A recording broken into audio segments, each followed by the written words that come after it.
எல்லாருக்கும் வணக்கம். என்னுடைய ராதா ராமராவ் சேனலுக்கு உங்கள் எல்லாரையும் வெல்கம் பண்ணுறேன்.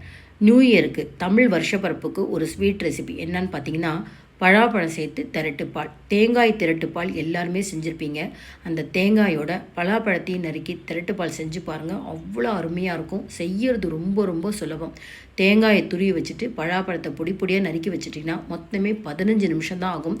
எல்லாருக்குமே ரொம்பவே பிடிக்கும். பலாப்பழ சீசன் இருக்கிற வரைக்கும் இந்த ரெசிபி நீங்கள் அடிக்கடி செய்வீங்க. அந்தளவுக்கு டேஸ்ட்டாக இருக்கும். இது எப்படி செய்யலாங்கிறத பார்க்கலாம். வீடியோவை ஸ்கிப் பண்ணாமல் பாருங்கள். பலாப்பழ திரட்டிப்பால் செய்கிறதுக்கு பலாப்பழம் 1/4 கிலோ எடுத்திருக்கேன்.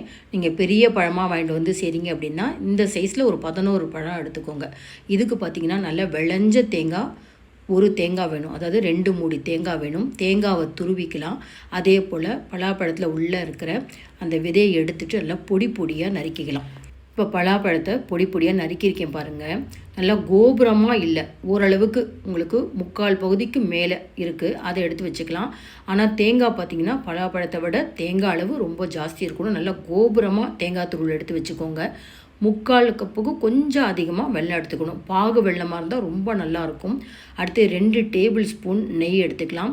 1 டீஸ்பூன் ஏலக்காய் பொடி, 1 டீஸ்பூன் சுக்கு பொடி. இவ்வளோ தாங்க.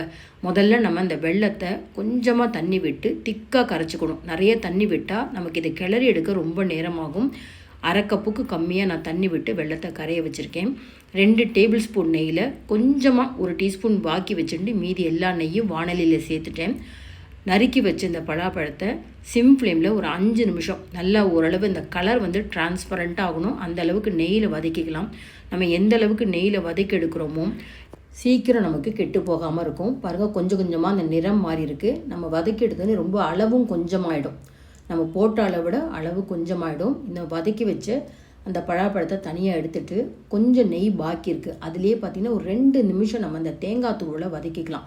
இந்த மாதிரி வதக்கிறப்ப தேங்காயில் இருக்க மாய்ஸ்டர் போயிடுத்துன்னா சீக்கிரம் உங்களுக்கு இந்த திரட்டிப்பால் கிடைக்கும். ஏன்னா வெள்ளத்தை நம்ம மண் போக கரையை விட்டுருக்கோம். நான் கரைச்சி வடிகட்டி எடுத்து வச்சுருக்கேன். கொஞ்சம் கொஞ்சமாக வெள்ளை கரைசலில் சேர்க்குறேன் பாருங்கள். பாகு வெள்ளமாக இருந்தால் அந்த கலர் ரொம்ப நல்லா இருக்குங்க. பாருங்கள், கொஞ்சம் கொஞ்சமாக வெள்ளை கரைசல் சேர்க்குறேன். இப்போ பலாப்பழத்துக்கும் சேர்த்து இந்த இனிப்பு வேணுங்கிறப்ப நான் எடுத்துகிட்டு இருக்கிற வெள்ளை அளவு ரொம்ப கரெக்டாக இருந்தது. இந்த தேங்காய் முழுக்க அந்த வெள்ளத்தை அப்சர்வ் பண்ணணும். ஒரு 2 நிமிஷம் நல்லா அது மாதிரி தேங்காய் முழுக்க வெள்ளத்தை அப்சர்வ் பண்ணதுக்கப்புறம் பாருங்கள், இப்போ வதக்கி வச்ச இந்த நெய்யோடு சேர்த்து பலாப்பழத்தை போட்டுட்டு கிட்டத்தட்ட ஒரு 7-8 நிமிஷமாவது சிம் ஃப்ளேமில் வச்சு நம்ம வதக்கி எடுக்கணும். சிம் ஃப்ளேமில் வச்சா தான் உங்களுக்கு அடி பிடிக்காமல் இருக்கும். எந்த அளவுக்கு இதை நம்ம வதக்கி எடுக்கணும்னு பார்த்தீங்கன்னா, வானிலை ஓரங்களை நம்ம எல்லாத்தையும் ஒதுக்கணும்னா அந்த வெள்ளை கரைசல் கசிஞ்சு போகக்கூடாது.